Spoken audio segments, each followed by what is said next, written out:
creo que una de las emociones más grandes que el ser humano tiene es cuando llega a ser papá o llega a ser mamá.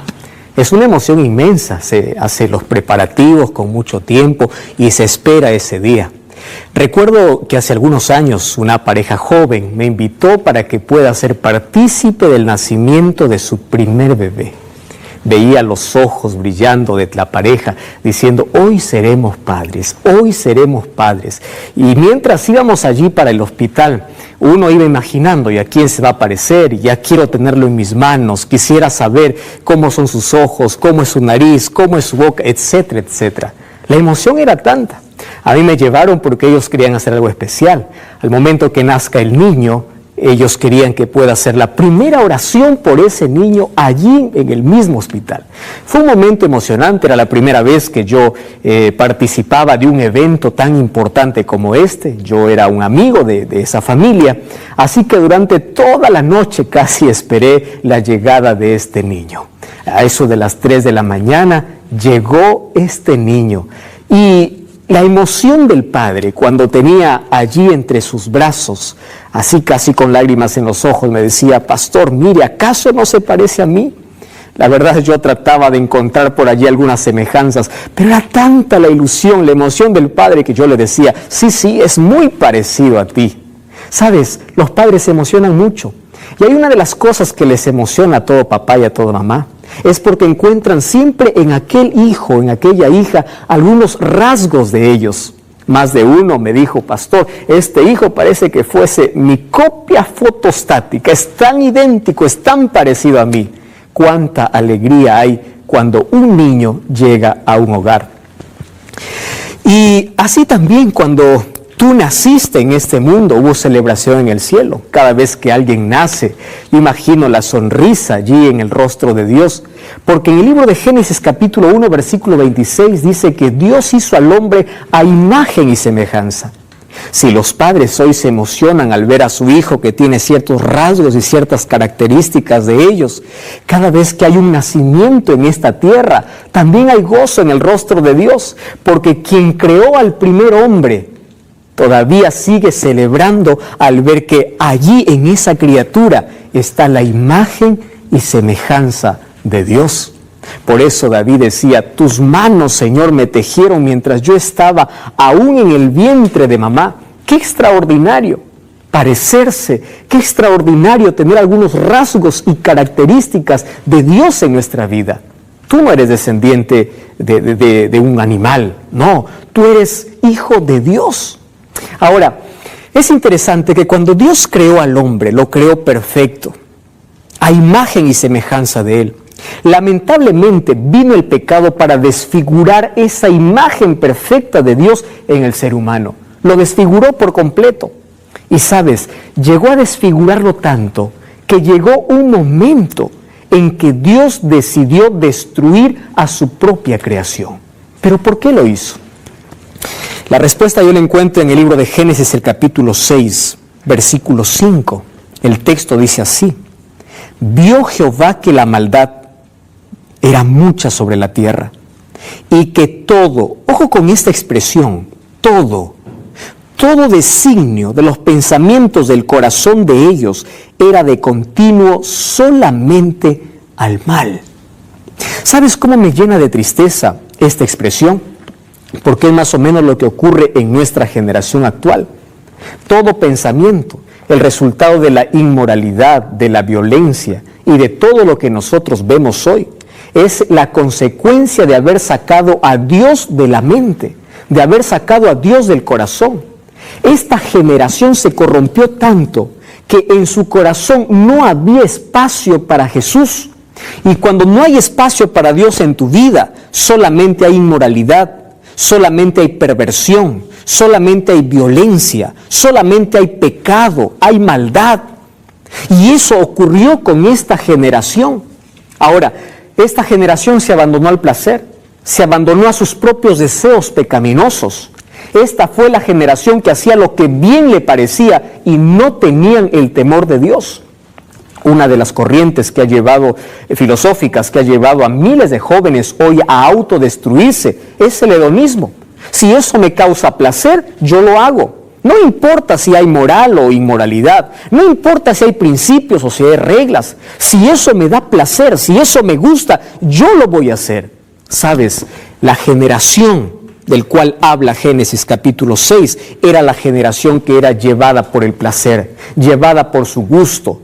Llegó a tal punto que su inmoralidad, su corrupción, su violencia, su maldad, llegó al cielo, que Dios, cuando miró a esta humanidad, dijo: ¿qué cosa ocurrió? Todo designio de sus pensamientos era de continuo solamente al mal. Y uno de los versículos más tristes que yo encuentro después del capítulo 3 de Génesis es aquí el versículo 6 del capítulo 6 de Génesis. Allí dice así: y se arrepintió Jehová de haber hecho al hombre en la tierra, y le dolió en su corazón. Cuando alguien lee este texto, dice: ¿cómo es posible que Dios pudo haberse arrepentido de haber hecho algo? Pero quiero que tú entiendas que esta expresión, arrepentirse, es causar un dolor profundo en el corazón. Porque Dios creó para que el ser humano pueda vivir en una relación con Él. Pero el ser humano había dado la espalda a Dios y había sacado a Dios de su vida. ¿Y cuál era el resultado? Estos seres humanos estaban muertos espiritualmente. Solamente caminaban, pero interiormente estaban vacíos y muertos.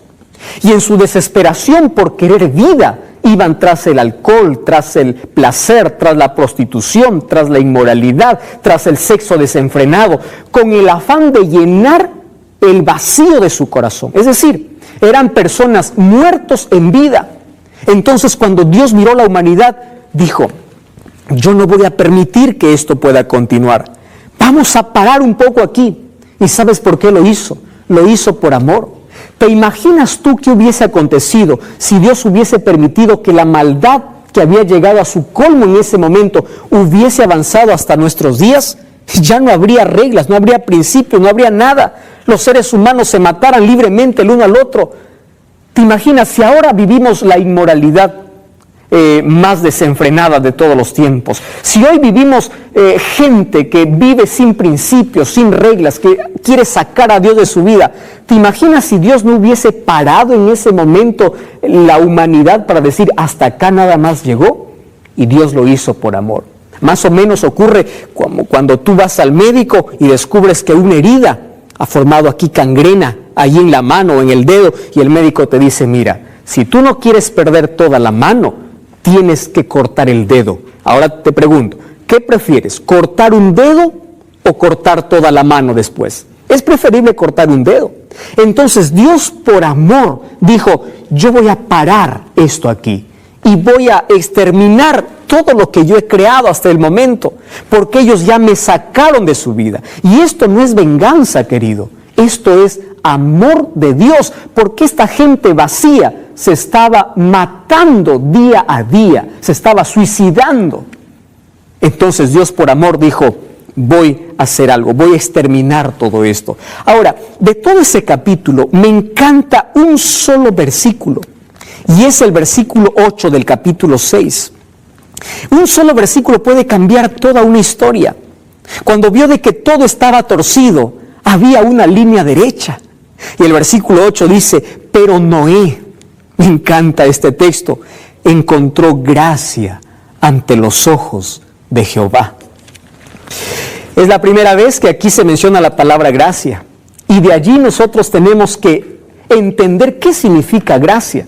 Porque hay muchos que piensan así: gracia significa, yo encuentro gracia, Dios me da su gracia y puedo hacer lo que quiero, yo puedo vivir sin reglas, al final Dios me da su gracia. No, querido. ¿Sabes qué significa encontrar gracia? ¿Sabes qué significa recibir la gracia de Dios? La gracia va acompañada siempre de la fe, y la fe va acompañada siempre de la obediencia.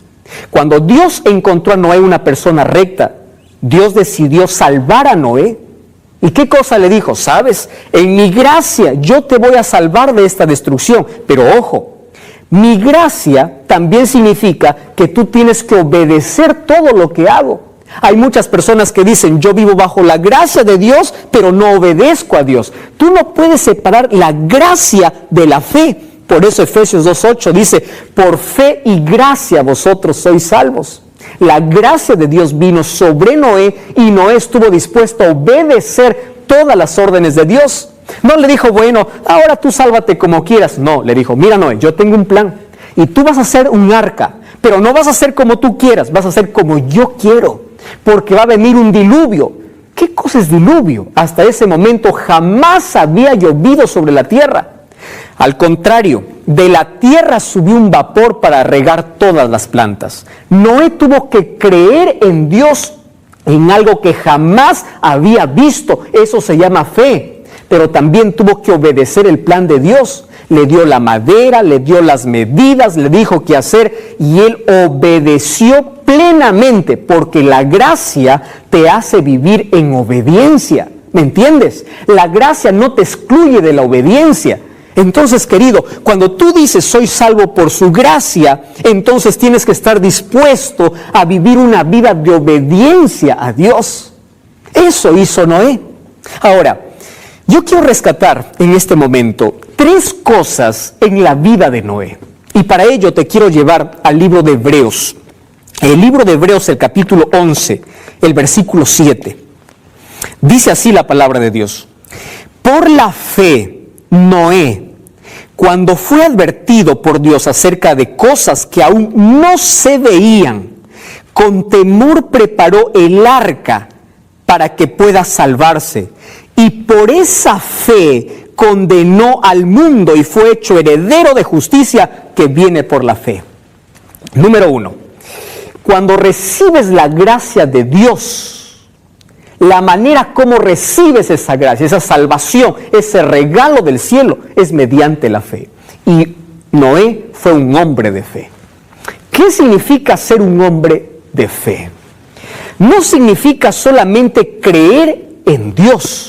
No, querido, porque probablemente toda la generación antediluviana creía en Dios, pero Noé fue algo más allá, dio un paso más.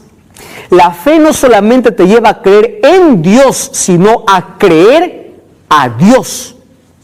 ¿Entiende la diferencia? Te explico aquí. Una cosa es decir, yo creo que Dios existe. Otra cosa es decir, creo que Dios existe y yo creo a sus promesas. ¿Quieres para hacerte un ejemplo? Cada vez que encuentras una dificultad en la vida, ¿a dónde corres? ¿Corres a Dios o buscas ayuda en otro lado? Una cosa es decir creer en Dios y otra cosa es creerle a Dios. Tú sabes qué significó para Noé. En un momento cuando Dios le explicó, la tierra va a ser destruida con agua. ¿Y cómo es eso, Señor? Voy a abrir agua o voy a abrir las cataratas de los cielos y va a llover. ¿Qué cosa es lluvia? Significa que agua va a caer del cielo. Eso nunca había visto. Noé no solamente creyó en Dios, sino le creyó a Dios un fenómeno que jamás había ocurrido, algo que la ciencia nunca había aprobado, algo que los científicos de la época se burlarían si es que hubiesen escuchado una cosa así. Yo encuentro hoy mucha gente discutiendo a Dios, encuentro a mucha gente queriendo ser más sabia que Dios, encontrando que Dios le dice, este es el camino, este es el día a guardar, este es el alimento a comer, esto es lo que debes hacer, y gente diciendo, no, Señor, eso es para otro lado, yo voy a seguir mi camino. Querido, tú no solo debes creer en Dios, debes creerle a Dios. Si Dios te dice, esto comes, eso debes comer, no tienes que discutirle, ¿me entiendes? A Dios no se discute, a Dios se obedece, aunque parezca ilógico, aunque parezca irrazonable, no existe lógica para la obediencia. Eso es lo maravilloso de Noé. Noé le creyó a Dios. Y ahí en el libro de Hebreos, el capítulo 11, encuentro una galería de hombres y mujeres que no solamente creyeron en Dios, sino le creyeron a Dios, se aferraron a sus promesas. Y aunque en su razón no entendían por qué Dios les ordenaba, ellos obedecieron. Y eso es tu parte. Obedece lo que Dios te dice, porque su gracia te capacita para que tú vivas en obediencia a Dios. Número 2. Una de las cosas lindas que yo encuentro aquí en el libro de Génesis es lo siguiente. En el versículo 14 dice así, hazte un arca de madera de gofer. Es decir, Dios le explica hasta de qué madera. No es la madera que tú quieres, lo que yo te voy a pedir. Ahora, allí le da las indicaciones y en el versículo 22 dice así, Y así lo hizo Noé. Hizo conforme a todo lo que Dios le mandó. ¿Sabes cómo me encanta a mí esta expresión? Noé no dijo, a ver, yo voy a pensar qué cosa voy a obedecer de Dios y qué cosa no voy a obedecer de Dios. No dijo, bueno, Señor, esto no me conviene, esto sí. No, obedeció todo. ¿Entiendes ahora la clave? ¿Entiendes qué cosa es vivir en gracia? ¿Entiendes qué cosa es recibir la gracia? Él trabajó. Ahora, su fe lo pone en acción. Porque no solamente decir, Señor, yo creo, es verdad, tu palabra dice, pero yo hago otra cosa. No, era coherente entre lo que creía y entre lo que hacía. Señor, tú me ordenas, yo lo hago. Tú me dices, yo lo hago. Y aunque mi razón no entienda, yo voy a obedecer porque tú eres mi Dios. Eso hizo Noé. Ahora, número 1, era un hombre de fe. Número 2, era un hombre de trabajo. Es decir, su fe lo trasladó a la acción. Yo imagino la primera vez que él recibió esta indicación, reunió a todos los moradores, dijo, señores, va a haber un diluvio. También imagino que al principio muchos se unieron para este grande proyecto, pero a medida que pasaba el tiempo y veían que nunca cayó una gota del cielo, algunos empezaron a desanimar, algunos abandonaron el trabajo y empezaron a burlarse de Noé. Número 3, la tercera característica de Noé es que él no se desanimó. Él perseveró. ¿Sabes cuántos años duró esta construcción? 120 años. ¿Tú te aferrarías a una promesa 120 años, aun cuando tus ojos no vean una sola gota caer del cielo? Eso es creer en Dios. Eso es aferrarse a que Dios cumplirá sus promesas. La gente a Noé lo llamó loco. La gente lo llamó brujo, la gente lo llamó a Noé ignorante, y a pesar de la oposición, a pesar de las burlas, a pesar de que todo el mundo estaba en su contra, él siguió obedeciendo a Dios. Cada vez que había un martillazo construyendo el arca, era una amonestación, vengan, va a haber un diluvio, va a haber un diluvio, hasta que un día el arca se terminó. Y cuando se terminó el arca, Dios le dice a Noé, entra al arca tú y toda tu familia. Señor, tremenda embarcación, tremenda casa, solamente para mí y mi familia. No, espera. Y tú sabes lo que aconteció. Animales empezaron a venir, porque los animales obedecieron incluso la voz de Dios y los seres humanos no. Y empezaron a entrar en el arca. Y cuando estos animales entraban en el arca, imagino la burla de la gente. Noé, tú eres brujo, ¿qué estás haciendo? Finalmente entró Noé y toda su familia. Y cuando estaban adentro, tampoco llovió. Pasaron unos días. ¿Sabes hasta cuándo? Hasta cuando la puerta se cerró. Y cuando la puerta se cerró, no lo cerró Noé. Dios mismo cerró esa puerta. En el cielo apareció la primera nube oscura. Toda la gente temblaba de miedo. Algunos se imaginó tocando la puerta del arca diciendo, Noé, yo trabajé, déjame entrar. Era demasiado tarde. 120 años habían desperdiciado la gracia de Dios. Habían recibido la amonestación de Dios, pero ellos rechazaron esa gracia y ahora la puerta estaba cerrada. Ahora, esa arca hoy representa a Jesús. Jesús es el único medio de salvación. Esa arca tenía una sola puerta y hoy también tienes una sola puerta para salvarte. Jesús dijo, yo soy la puerta. Jesús dijo, yo soy el camino.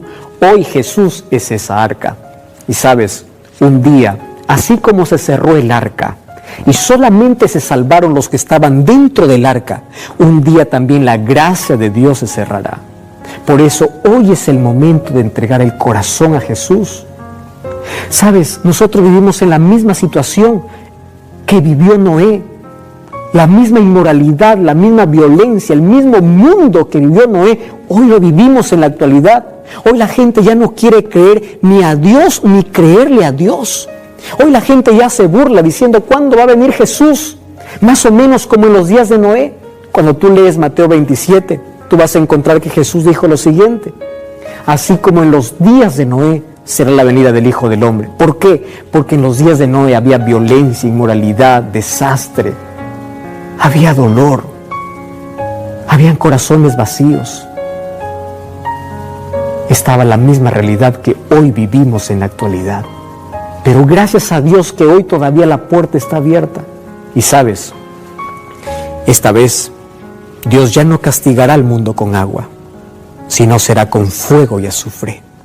Y solamente se salvarán aquellos que hayan entrado por la puerta, y esa puerta es Jesús. Todo lo que hoy vemos, los grandes cerros, las grandes montañas, son la evidencia de que existió un diluvio universal, que le dolió tanto en el corazón de Dios, pero lo hizo por amor. Y muy pronto Jesús regresa para poner fin una vez más a la historia del pecado. ¿Sabes por qué? Porque la maldad ya está llegando a su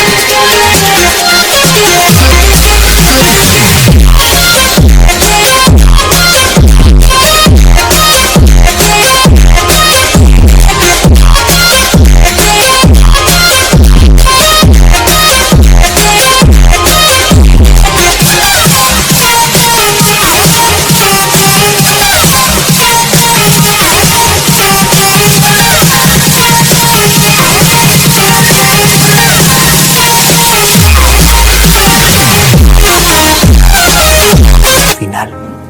Yo te invito entonces hoy para que puedas entrar por esa puerta, para que puedas entrar al arca, que es tu único refugio.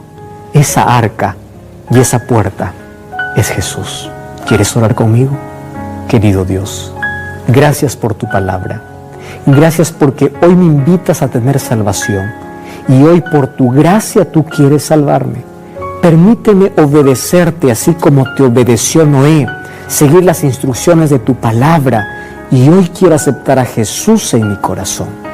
Dame esa fe, esa seguridad, esa firmeza. Ayúdame a aferrarme de tus promesas, porque sé que son reales. Toma mi vida, te entrego mi corazón, en el nombre de Jesús. Amén. Gracias por acompañarme en este programa. Recuerda que la verdad te da libertad y te prepara para la eternidad.